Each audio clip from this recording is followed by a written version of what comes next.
अस्सलातु वस्सलामु अलैका या रसूलुल्लाह व अला आलिका व अस्हाबिका या हबीबल्लाह। दोस्तों, मैं हूं मोहम्मद इशफाक खुखर और आप देख रहे हैं मेरा YouTube channel TLP village Islamabad. दोस्तों, आज एक इंतहाई अफसोसनाक ख़बर पेश आई। जैसा कि आप दोस्तों को पहले बताया था कि हाफसाबाद पिंडी पटियाँ कोट नक्का हमारा एक नौजवान शहीद हुआ था, सरफराज अहमद रिजवी साहब। उनके चैलम का ख़त्म था। आज सुबह 10 बजे शुरू होना था, जिस पर खसूसी खताब गुलाम अब्बास फैज़ी साहब, गुलाम गौस बगदादी साहब, अल्लामा फ़रूकुल हसन साहब और डॉक्टर शफीक अमीनी साहब का था। इस पर हुकूमत की गुंडागर्दी, ये महफिल गुंडागर्दी की नज़र होगी। ये ताजदार ख़त्म नबूवत कॉन्फ्रेंस भी थी और ख़त्म चहलम भी था,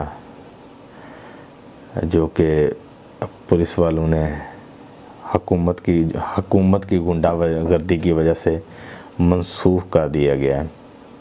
आप दोस्तों को बताता चलूँ कि ये चहलम मनसूख कर दिया गया है। आपको पहले बताया था कि हम इंशाल्लाह इस प्रोग्राम की लाइव कवरेज करेंगे, मगर अफसोस ऐसा हो नहीं सका, क्योंकि अभी काफ़ी इत्तलात के मुताबिक फिर मरकज़ से भी मालूमात ली। जो लास्ट तक हमारी टीम कोशिश करती रही कि हम जल्द अज जल्द इस महफ़िल में जितने भी उलमा कराम तशरीफ़ ला रहे हैं, अल्लामा फ़रूकुल हसन साहब से हम राब्ते पर थे, तो लिहाजा ये कॉन्फ्रेंस मुलतवी कर दी गई है। बहुत अफसोस के साथ ये बता रहा हूँ आपको कि ये जो ख़त्म चहलम की कॉन्फ्रेंस है मुलतवी कर दी गई है। और इसके साथ आपको ये भी खबर देता चलूँ कि इस कोट नक्का ये जो मुंतज़मीन थे, ना सिर्फ मुंतज़मीन को पकड़ा गया, बल्कि जितने भी इस महफ़िल में करवाने में सरगर्म कारकुन थे, उन सब को एक मरतबा फिर गिरफ़्तार कर दिया गया।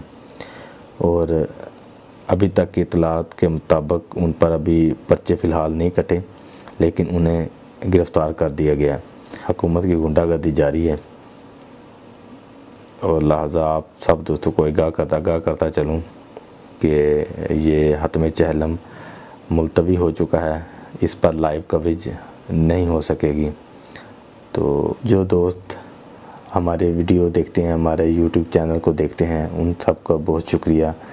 जो नए हैं उनका भी शुक्रिया, और जो पुराने हैं जो हमारी वीडियो को मुसलसल देखते हैं, आपकी मोहब्बतों का शुक्रिया। आप इसी तरह हमारे वीडियो देखते रहें। उम्मीद करता हूँ आपको ये वीडियो अच्छी लगेगी। वीडियो अच्छी लगे लाइक कमेंट और शेयर करना मत भूलिएगा।